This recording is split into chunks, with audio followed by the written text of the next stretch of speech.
নমস্কার, আশা করছি আপনারা প্রত্যেকেই খুব ভালো আছেন আর সুস্থ আছেন। আমার চ্যানেলে একটি নতুন রেসিপিতে আপনাদের সবাইকে জানাচ্ছি অনেক অনেক স্বাগত।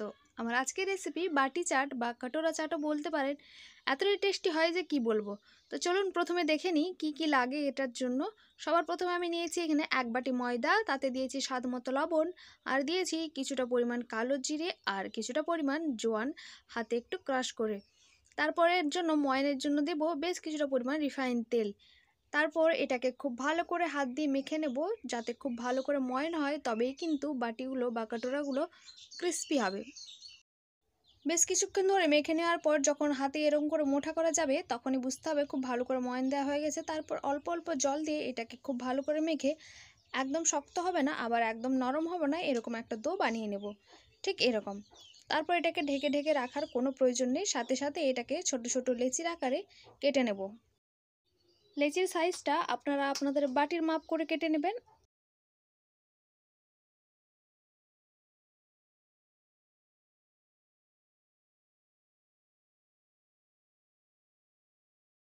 সবকটা লেচি আমার করা হয়ে গেছে, এবারে এগুলোকে বেলে নেব।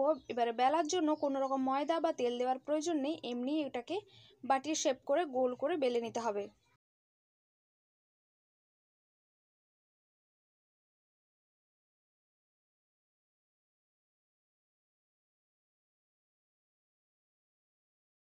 রুটিটা যখন বেলা হয়ে যাবে তারপর একটা কাঁটা চামচের সাহায্যে এভাবে ছোট ছোট ছিদ্র করে দিতে হবে, তাহলে কি হবে, বাটির গায়ে যখন রুটিটা মোড়ানো হবে রুটিটা বাইরে থেকে ফুলে উঠবে না। তারপর দেখুন এরকম একটা বাটি নিয়েছি, তারপর যেরকম করে জামা কাপড় পরানো হয় ঠিক ওরমভাবেই বাটিটাকে আমি রুটিটা পরিয়ে দিচ্ছি।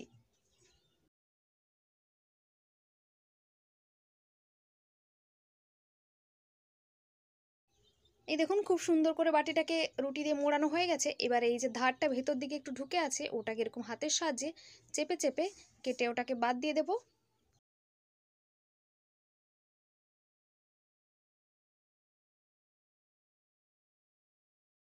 এভাবে বাটির ভেতরের অংশটা ফেলে দেব।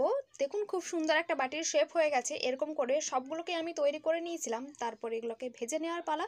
যার জন্য আমি নিয়ে নিয়েছি কড়াইতে বেশ কিছুটা পরিমাণ রিফাইন তেল। এবার রিফাইন তেলটাকে একদম হাই ফ্লেমে কিন্তু গরম করতে যাবেন না, তাহলে কিন্তু কুড়মুড়ে বা ক্রিস্পি হবে না। এগুলোকে মিডিয়াম টু লো ফ্লেমে রেখেই ভাজতে হবে। দেখুন নিচের পাশটা ভাজা হয়ে গেছিলো, তারপর বাটির ওপরের পাশটা আমি উল্টে এরম করে ভেজে নেব।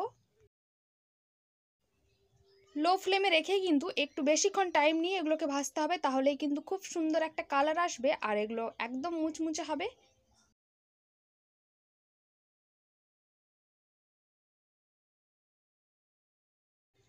এই দেখুন খুব সুন্দর একটা কালার এসছে আর এটা ভেতর থেকেও খুব মুচমুচে হয়েছিল। চলুন এবার এটাকে তেল ঝরিয়ে তুলে নিই।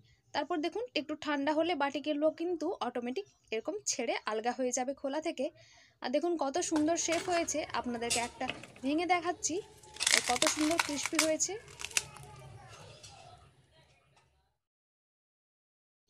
তাহলে বাটিগুলো তো একদম সবগুলো রেডি হয়ে গেছে। এবারে চাটটা বানিয়ে নেওয়ার পালা। তো চাট বানানোর জন্য সবার প্রথমে আমি বাটিতে দিয়ে দিলাম বেশ কিছুটা করে আলু আর মটরের সেদ্ধ, আপনারা চাইলে কাঁচা ছোলাও দিতে পারেন। তারপর এর ওপর দিয়ে বেশ কিছুটা ফ্যাটানো দই দিয়ে দেবো। পাপড়ি চাট বা ভেলপুরি বা দই বল্লা তো অনেকবার খেয়েছেন, একবার এরকম করে চাটটা বানিয়ে খান, দেখবেন সারা জীবন মনে থাকবে, এতটাই সুন্দর টেস্ট হয়। তারপর এর ওপর থেকে মিষ্টির চাটনি আর পুদিনা ধনিয়ার চাটনি এর ওপর থেকে দিয়ে দেবো। এই দুটো রেসিপি কিন্তু আমার ভিডিও রেসিপিতে দেয়া আছে, আপনারা অবশ্যই একবার দেখে নেবেন যদি না জানেন। তারপর এর ওপর দিয়ে বেশ কিছুটা পরিমাণ পেঁয়াজ কুচি আর দিয়ে দেবো টমেটো কুচি, সাথে দিলাম আরও বেশ কিছুটা পরিমাণ চাট মশলা আর দিয়েছিলাম উপর থেকে কিছুটা ঝুরি ভাজা। আপনারা আপনাদের পছন্দ মতো উপকরণ দিয়ে এটাকে সার্ভ করতে পারেন। তো কেমন লাগলো রেসিপিটি অবশ্যই কমেন্ট করে জানাবেন। যদি ভালো লাগে ভিডিও শেষে লাইক করে, চ্যানেলে নতুন হলে চ্যানেলটিকে সাবস্ক্রাইব করে নেবেন। দেখা হবে পরের আরেকটি ভিডিওতে, ততক্ষণ পর্যন্ত সবাই ভালো থাকবেন, সুস্থ থাকবেন, সকলের খেয়াল রাখবেন। নমস্কার।